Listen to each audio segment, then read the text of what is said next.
well done for tuning in, because I know there's a lot of live broadcasts on live streaming, and there's several I would be liking to watch right now. Anyway, but this the subject of this is fairy stories in May. Now with this, I'm not really going to go into the things like the Grimm's fairy stories or the Eddie Lenihan type of thing, because they do such a wonderful job, and Eddie especially and the other storytellers. Go and see what they say about May. What I'm going to be covering is not going to be really related to them. It's really going to be a kind of foundation to the landscape and the settings that these stories may well have been created from. We are really in that kind of season of Beltany, Bilton, Beltane, whichever way you'd like to pronounce it. And it is one of those times that they say where the veil between the two worlds, this and the other world, are at the thinnest, and the other being Samhain. Now, a lot of people are more familiar with the Samhain because there's celebration for the ancestors, reverence for the ancestors, as if we're entering into that time of the underworld where the debris of the harvest and the year before, it's as if it goes underground, and there's a whole reweaving process of life that takes a few months. And then we come to this time, and today here in Carricrory, I'm not roaming around because I don't have a camera person, but this is the day that the hawthorn flowers are just about blossoming. By the end of the day, I can imagine they'll be wide open, and I'll probably try and put a few photos up. And so whereas the Samhain is our kind of celebration of reverence for our ancestors, this is like reverence for our descendants, the people that are about to become, the people that haven't been born yet. And this is what I'm going to focus on during this time, this whole fertility and being born. And I feel certainly the fairy world, the fae world, the she world has a lot to do with that. One of the things to look at is, I imagine people watching here, one of the things you're enchanted by is some of these dramas that come on based on some of the mythology stories, things like the Vikings and the very short run of the Arthur series Camelot, and also of course Game of Thrones. And in these series there's battles and lots of fighting, and if there's not fighting, they're having some sort of council to have a treaty and try and stop the fighting, but that only takes up a part of the drama. The moment they've stopped fighting, what are they doing? They're bonking, rumpy-pumpy, whatever you like to call it.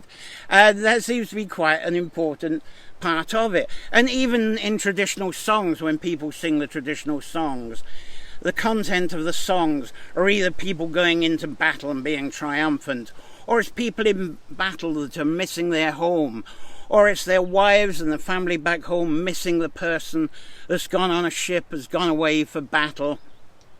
And that takes and a lot of those are very sad songs and stories into songs.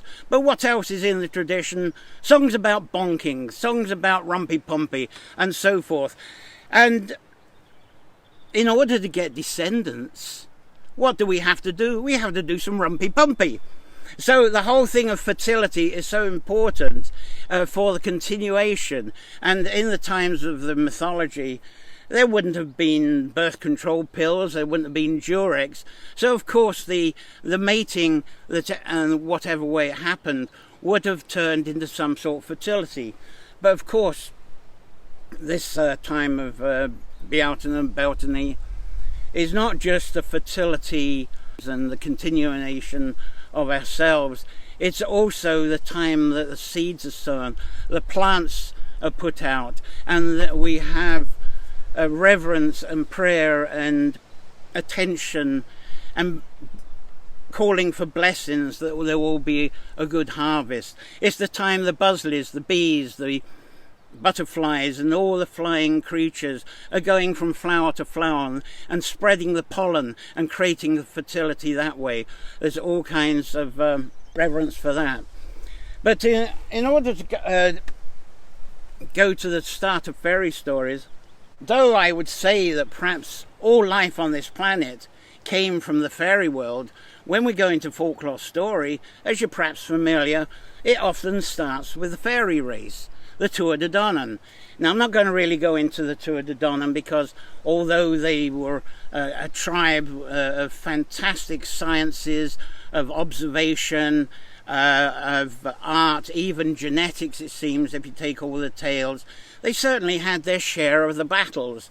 Obviously with the Furbolgs was the first one they go, but they formed an incredible symbiotic relationship because they were there with their teaching, they had the language, they had the signs, they could read the skies, they could read the weather, and the pastoral Imbolc, this was all very useful because they would look after the cows, they would look after the fields, and so it formed into a wonderful relationship. And then we got the bit of a ado with the Fomorians, and the Fomorians, it seemed to have a lot of similarities to De Danann, and there's lots of heroes and so forth, and wonderful characters in the story. But moving on for that, because the whole Fomorian story, I feel, is more related to the to the Sawan. It's very much Sawan's story. And so the third one, that's the Liber Gabal Aaron, is with the Milesians, the sons of Mil. And I started on that last week when I was talking about some stories for Belthana, and I briefly went into it. And Furbolg regarded the Tuatha De Danann as a real cunning lot. They didn't really understand them, all this stuff they did. They regarded them as wizards. They were all kind of wizards that did all magical things, even though themselves thought, well, this is all mathematical, we've worked it out. It's as if they had a Babylonian tradition that moved through the Persians, through the Minoans, and moved that way and eventually got here. But to the people that were established here, they were the wizards. And so they were grandchildren of the Dagda, of the Doida. And at that time, there wasn't a high king. There was three sons, grandsons, I suppose you would say, that were sharing the high kingship at that time. And really, I can't remember their names, but I do remember the names of their wives. Banva, for the wife of the lad who was up in the north and northwest. And then we got Fiola for the lad of Meath and down into the southeast. And then we got Eriu for the rest of the country. So they're going to be quite important in reverence at the moment. But on that story, they said that it's really with Eriu and her husband, which he was McGroin anyway. He was some guy called McGroin. They were with the people with the Furbolgs, and they observed that there was a fleet of the sons of Mil coming to them. And stories that told in the text is, I think it was 6 sons. They were kind of leading a fleet of 30 ships, and these people just mind their own business doing the farming, and the ships invaded. And so the Tuatha De Danann amongst them said, sorry lads, this breaks the rules of war. You're going to have to go away and do it again. Go away to the 9th wave and stay there for 3 days, and let us put our own battalion together, and then we can have a fair war. And so somehow they managed to enchant these sons. Emagen is certainly the one you need to know on this one. And he was kind of like the peacemaker, and he said, okay, right, we'll do this. Come on, lads, we'll go to the 9th wave. We'll stay there for 3 days. But as soon as they get there, the wizards of the Tuatha De Danann, they actually managed to blow up this hurricane, and it split these fleet of 30 boats around the coast, they say, from the estuary of the Boyne all the way around to what is Tralee right now. But Emagen said a famous poem, go and Google it, and the waters flowed and they came ashore. And I gather that the Tuatha De Danann somehow to group people together, and they managed to group the people outside of Tralee, Slieve Mish, in the sort of hills and the valleys there. And there's various stories around this of how they were getting ready for the battle. But there was this bush that was somehow very important to the Tuatha De Danann, suddenly went up in flames. And this bush, and it's not very well described because it's not in the old text, the Liber. It seems to come from local folk stories from the area. I think Dukas.ie's got a couple of them. And that somehow this burning bush, whatever it is, nobody knows, was it hawthorn, was it some oaks or ash or apples, that the powers, the wizardry powers of the Tuatha De Danann just went away and they couldn't do their trickery. So there wasn't actually a battle. Imogen sort of said, okay, let's get a peaceful resolution for this. So they went off to Meath, into Mead, Ushnick, and there they decide what to do next. And Imogen, being a very fair sort of chap, I suppose, a fair lad, said, look, why don't we just split this country into two? So there was this whole vision, okay, there's going to be the north and there's going to be the south and the division. But the proposal he made is, okay, what if we had all of the top of this land, of this island, and you have the underworld? And somehow that came into an agreement. And Manannán, who had actually brought the Tuatha De Danann, MacMahon MacLure, who brought the Tuatha De Danann originally to the country in an invisible mist. Some stories say the mist was from the sky and landed. There's a couple of places in Leitrim claiming where they landed. Kilrona's one of them. And the other was that mist brought them in from the sea into the land before the people actually saw them. So they were surrounded by this mist, and through this mist were taken through the swallow holes of the mountain so that it wouldn't be harmed by perhaps some trickery from these Milesians. So there they were in the underworld, and MacMahon MacLure, he left some horses, special horses for them, that could live with them and transport them through the underworld. So up on the surface there was the Milesians. The Tuatha De Danann were farmers. They were quite into their genetics. They had various farm animals. Even the cattle they had was really kind of a genetic result. And they had the crops. They were growing oats and barley and rye. I don't think wheat was in at that time. I'm not sure. They could have been spelt. But these Milesians, it seemed they were forest people, woodland people. They were kind of managed, they did sort of forage farming. They knew where the food was and they would look after that was already there. They weren't used to this clearances, the idea of organised farming and cattle. They weren't really familiar with cattle and milk. So it seemed what happened was they didn't know how to grow the food. They didn't know how to breed cattle and bring forth the milk. So they thought, well, we need to get back with these Tuatha De Danann people and see how we do this. And so it's said that there were these old stone cairns, stone circles, how we can communicate with them in there. There didn't seem to be much success with that. But what they did discover was suddenly where these cairns and where these circles were, that these trees sort of came up and cracked the stones. They were the hawthorn trees, and where there were hawthorn trees, there were springs of water. They still didn't know how to communicate, but what actually happened, they suddenly found that through calling for help, through their kind of a meditation or prayer, the message somehow got through to the underworld, and up came the little people.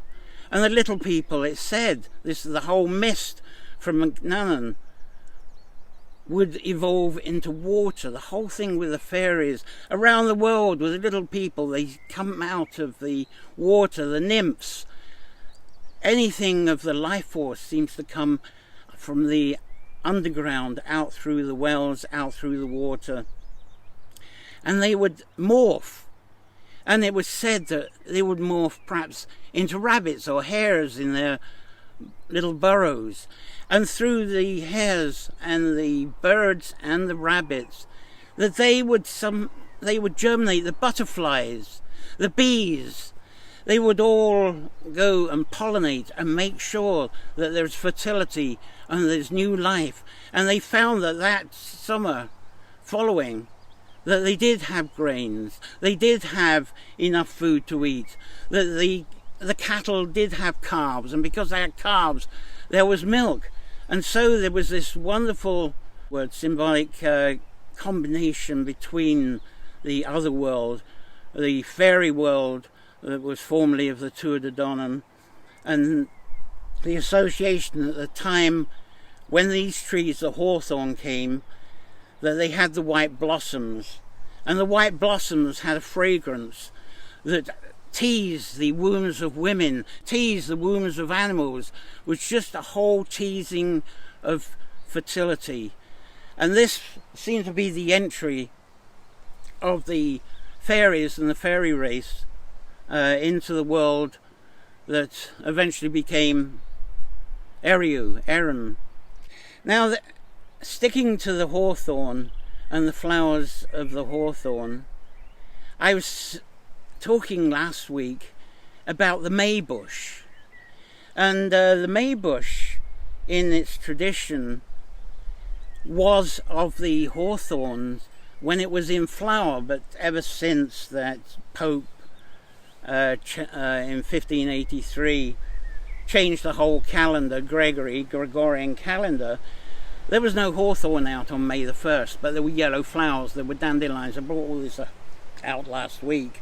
It's said to be unlucky that with the hawthorn, you can't take it in anywhere, but you can have a celebration with the hawthorn. And because the hawthorn flowers were not out, the dandelions were then tied to the hawthorn branch, the hawthorn bush that people would carry, the children especially would carry, and decorated over the years with ribbons, and it was fancy. But the original tradition of this was this hawthorn, this bush, was actually set alight.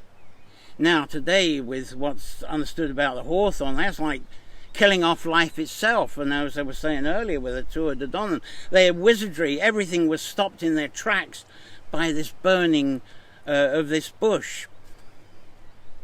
After the Tuatha De Danann were actually sent to the underworld, when you think about it, what was left on this island? Because along with the Tuatha De Danann, I assume the old furbolgs were sent there as well. Oh, how did they merge? But anyway, we'll talk about this time of the year as being the time of reverence for the descendants. So who were the descendants thereafter on this island? And they would have been from the Milesians. That most of the population was expanding from the brooding and breeding of these Milesians. One thing in their heritage would have been that it was this fire that protected them from the wizardry of the Tuatha De Danann. So this burning bush was said to be to protect them from being overcome by the wizardry, as they call it. And as the Christian church came in, I think, maybe in the latter Druidism, there was talk of protecting from the evil spirits and from the mischief of the fairies. So this was done as a cleansing. But they eventually, and a long, long time ago, they stopped burning the hawthorn and instead built a bonfire for the cleansing. And they would build the two fires from this, and they would drive the cattle through so that the cattle would be able to continue to bear lots of calves, lots of milk, but be able to do so without any influence from the fairy world. The fairy world wouldn't disease them, they wouldn't play their trickery. Because amongst the demands, and this was quite interesting, you got the Tuatha De Danann when they were actually on this island, they were farmers, and they had actually cleared land of woodlands, of forest, of the wild flowers in order to grow their crops. But here they are, part of the underworld, and they are demanding that some of the land is left for them to be wild, to have the wild flowers, to have the trees, because that's where they will emerge through the springs, through the burrows, and morph themselves into the animals and insects. Take that away and there'll be no life for the fertility. Now, I think it's next week I'm going on to rewilding, so I'll continue that story a little bit then. But the May bush in itself, I love the way it changed its tradition from being burned to actually being honoured. And it was honoured in a way of fertility. And last week I was talking about the children singing the rhyme, here we go gathering nuts in May. And of course that wasn't nuts. The nuts was knots. Knots being a description of a bunch of flowers, whereas a posy was actually a bunch of herbs, healing herbs, because you may be familiar with ring a roses, pocket full of posies. That's healing herbs against the plague. But the actual knot, it was a gift of hawthorn flowers, and in the rhyme was who is going to get the nuts in May, and it'd always be a woman's name, Siobhan, maybe, let's say Siobhan, she's going to get these nuts in May, but who's going to take Siobhan and the nuts in May? And it'd be Seamus, and eventually, as these rhymes have said, off goes Seamus and Siobhan, or whoever the lucky lad and the woman is, and off they go, and it's fertility time. But that was the story I was brought up from. That was much more drama, because before we had transport, a lot of people didn't have fancy horses, and of course in ancient times they didn't have the cars or bicycles or public transport. There wasn't any internet dating, so people tended to mate with each other in their own little village because the populations would be low. And the problem with that is you're going to get a family tree that goes straight up. And for human beings, there's a big genetic problem in that. So it had to be overcome. And the way that was overcome, and it was a tradition even when I was a lad, it was still about, that people, well, it was the lads actually, that at May time, well, when, and talking, it wouldn't be May the 1st because the hawthorn flowers wouldn't be out. It would be when the hawthorn flowers are out. There was sort of a whisper and a communication, a decision that they would gather the blossoms when they were sweet smelling, because perhaps if you're familiar with hawthorn, after a few days they smell like a morgue. But you get them when they're sweet smelling, and they actually tease the wounds of women. That is the time for the wooing.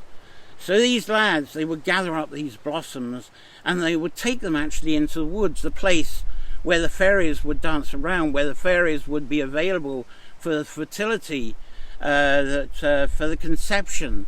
And they would make a bed, perhaps with twigs and leaves and that, but they would scatter these flowers around.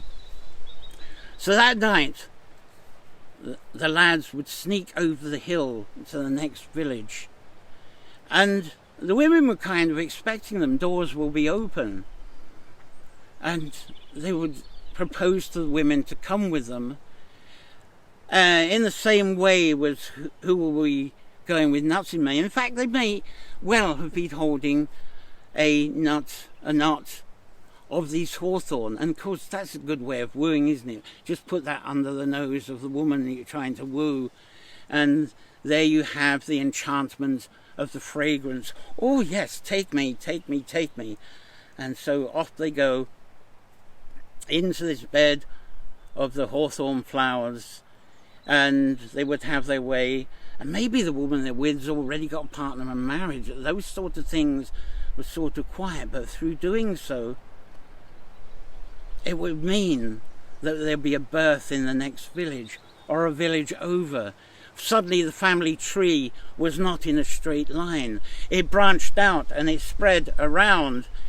And that, I believe, is a tradition that sort of saved the human race as it is, because it's not just a tradition exclusive to here. Think of the Inuits, where a lad might visit and it's cold, and the person they're visiting will say, go and be with my wife for the night. So this is, and certainly in the Pacific Islands there's traditions like that. So that is how the genetic variety was made.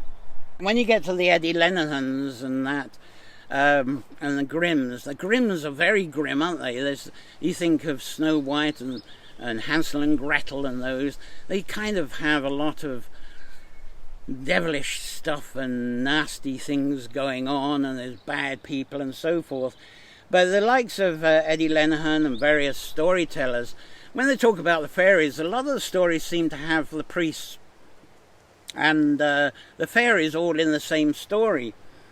And there is a story from here of a priest, not the one we got now, but way back, probably hundreds of years ago. And at that time, people would actually be serving the priest because they didn't exactly have money in their pockets. It was all done by trade and barter. So the people that were in the parish, they would be providing the priest with some of their harvest, so the priest could survive and would actually have the time to do priest stuff and not actually be in the fields themselves, which is just like it was with the Tuatha De Danann and the Firbolgs. The Firbolgs sort of did the farming, and the Tuatha De Danann had the universities or whatever they had. Anyway, this priest, he was quite greedy, and he was demanding more and more from the harvest. And what he was secretly doing was taking the milk, taking the butter, taking the cheese, taking all the grains, all the bread, all the fruit, all the apples and the vegetables, and he was taking them off and trading them in the East, in Meath or Mead.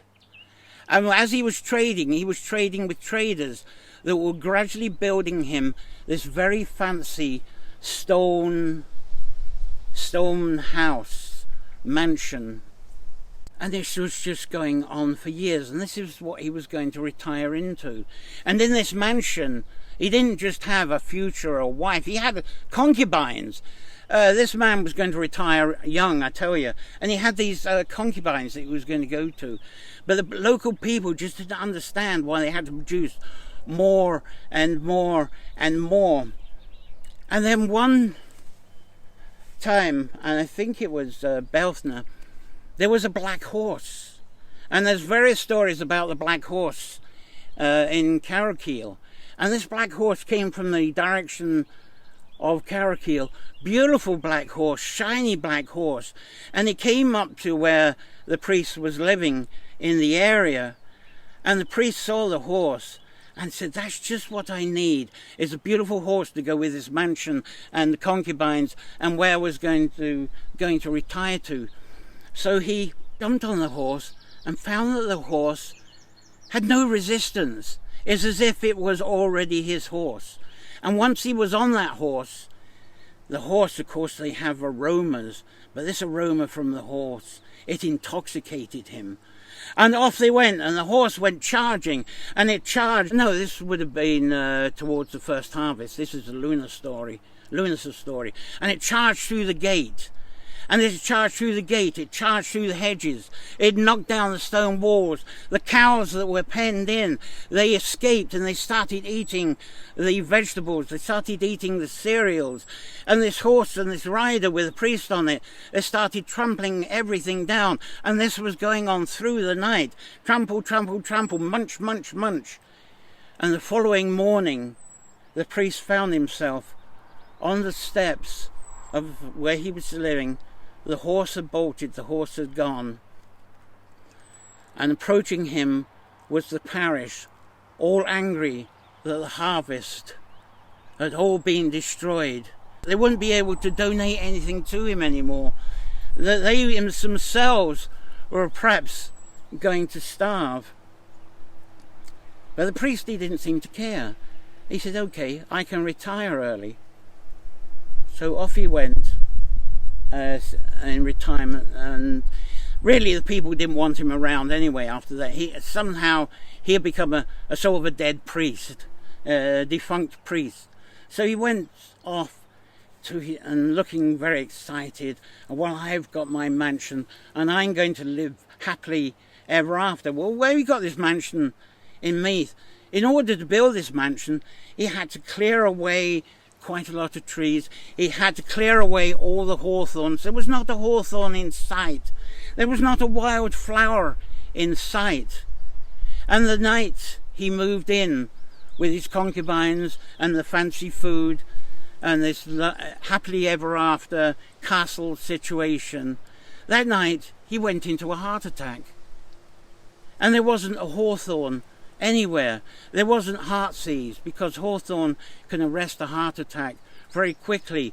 So the fairies weren't present. There was no fairies around to heal him, and he just passed away. And from that story in itself it's don't mess with hawthorns is part of it. The hawthorns are there to denote this healing, and when the hawthorns are by the spring water, observe that and observe the water. It said that women before the Beltner time would look into the water with anticipation of the mate that they were going to meet, that was going to come over the hill with wild hunts, the mate that was going to bring the hawthorn to them, to lure them through their wounds. And one point of the earlier story I didn't mention was when the Malaysians came over. It's like every tribe, they have their queen, they have their, like the bees, they have their queen, and theirs was Scotia. And a similar thing happened to Scotia, like with the priest, that when the bush was on fire out there at Sleemish, it was that point that their queen, who was with them, she actually passed away with a heart attack as well. Quite fascinating. Anyway, I am overrunning again. I hope that made sense. But in my Almost Tailored Trees within the Bathing in the Fade's Breath, I do have, and I wish Claire was here to provide the music, but with the isolation not easier. I've got Who the Hawthorn, and this is in the Akma that starts at this time, how we relate, but when we relate it to start with and learn to relate, it's out of innocence and mischief. And so this is related to some things I've gone through with you. Who's the hawthorn? It plays mischievous trickery if we attempt to define what's real and unreal, till we discover it's not a question of how to live, but it's a question that is our life. Who the hawthorn is full of riddles. It lures us, embraces us, then it hides.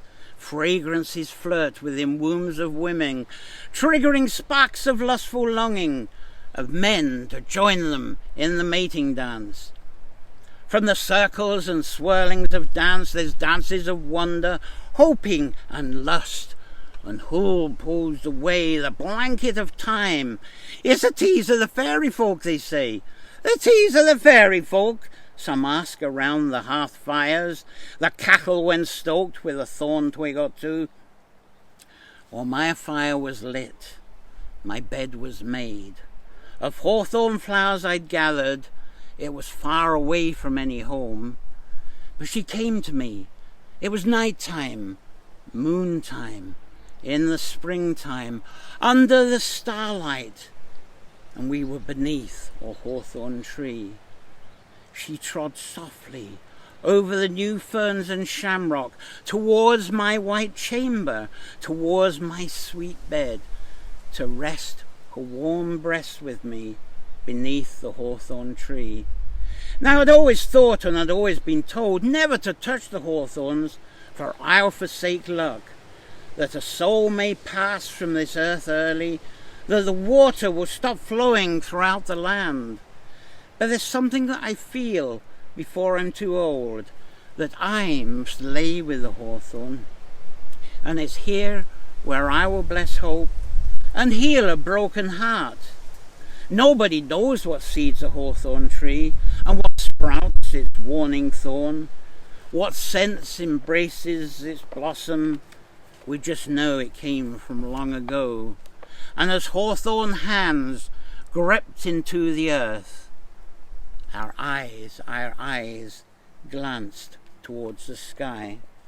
Well, thank you very much for this collection, which again seemed to go on forever. I hope you got something from that, and thank you everybody for watching.